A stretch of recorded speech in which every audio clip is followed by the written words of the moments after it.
আসনের প্রার্থী উসমান হাদিকে টার্গেট করে তার মাথায় গুলি চালানো হয়েছে। তিনি গুলিবিদ্ধ হয়েছেন, এই মুহূর্তে ঢাকা মেডিকেলে ভর্তি আছেন এবং আমি শুনেছি তিনি কোমায় আছেন, অর্থাৎ তার অবস্থা ভালো নয়। আমরা আল্লাহর কাছে দোয়া করি উসমান হাদি যাতে সুস্থ হয়ে আমাদের মাঝে ফিরে আসেন। আমরা দেখেছি আওয়ামী ফ্যাসিবাদের বিরুদ্ধে তিনি কিভাবে বলিষ্ঠ ভূমিকা রেখেছেন। আমার কাছে মনে হয় এই কারণেই তাকে টার্গেট করে এই ধরনের ঘটনা ঘটানো হয়েছে। আপনারা জানেন এই ঝিনাইদহ জেলাতে দাঁড়িয়েই আমি বলেছিলাম, আপনারা সাংবাদিক ভাইরা জানেন যে আওয়ামী লীগের এবং ভারতের একটি চক্রান্ত রয়েছে নির্বাচন বানচাল করার, আর এই লক্ষ্যে 50 জন প্রার্থীকে টার্গেট করে কিলিং করা হবে। এ ধরনের ঘটনা ঘটা শুরু হয়ে গেছে না? তার মানে যদি আপনারা ফ্যাসিবাদ মুক্ত নির্বাচন না করতে পারেন, ওই ফ্যাসিবাদের দর্শকদেরকে নির্বাচনের সুযোগ দেন, এই ধরনের অসংখ্য ঘটনা ঘটবে। নির্বাচনকে কেন্দ্র করে এবং নির্বাচনে অংশগ্রহণ করার সুযোগ পেয়ে তারা কিন্তু মূলত নির্বাচন করবে না, বরং নির্বাচনকে বানচাল করবে। আজকে উসমান হাদিকে যেভাবে গুলি করা হয়েছে, আমি এখানে দাঁড়িয়ে কথা বলছি, আমাকেও তো টার্গেট করে গুলি করা হতে পারে না?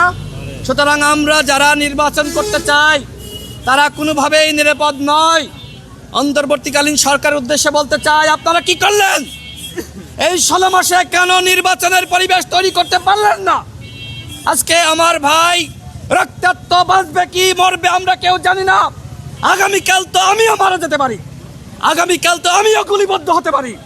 সুতরাং আমি স্বরাষ্ট্র উপদেষ্টাকে বলবো, এর আগে নুরুল হক নূর সহ আমাদের উপরে হামলা করা হয়েছিল, আপনি বিচার করতে পেরেছেন?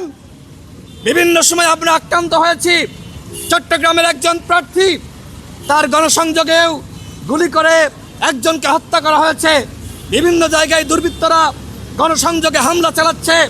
আজকেও ঢাকাতে একজন জনপ্রিয় ব্যক্তি, তাকে টার্গেট করে গুলি করা হয়েছে।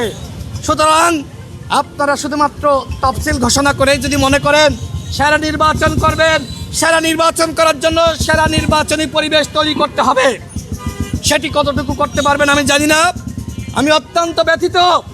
আমার ভাই, যার সাথে আমরা একসাথে মিছিল করেছি, একসাথে লড়াই করেছি, একসাথে আন্দোলন করেছি, সংগ্রাম করেছি, সেই ভাই আজকে গুলিবিদ্ধ হয়ে হাসপাতালে, আমরা কি করে ভালো থাকি? আমি স্বরাষ্ট্র উপদেষ্টাকে বলবো, 24 ঘন্টার মধ্যে যদি এই দুর্বৃত্তদেরকে গ্রেপ্তার করতে না পারেন, আপনাকে পদত্যাগ করতে হবে। আপনার মতন ব্যক্তি আমাদের দরকার নাই, যে আমাদের নিরাপত্তা নিশ্চিত করতে পারে না। আজকে আমি কষ্ট পাচ্ছি, আমি ব্যথিত, আমার কথা বলারও অবস্থা নাই। তারপরে আপনাদের উদ্দেশ্যে বলছি যে এই নির্বাচন তখনই সুষ্ঠু হবে যখন প্রার্থীদের নিরাপত্তা এই সরকার নিশ্চিত করতে পারবে।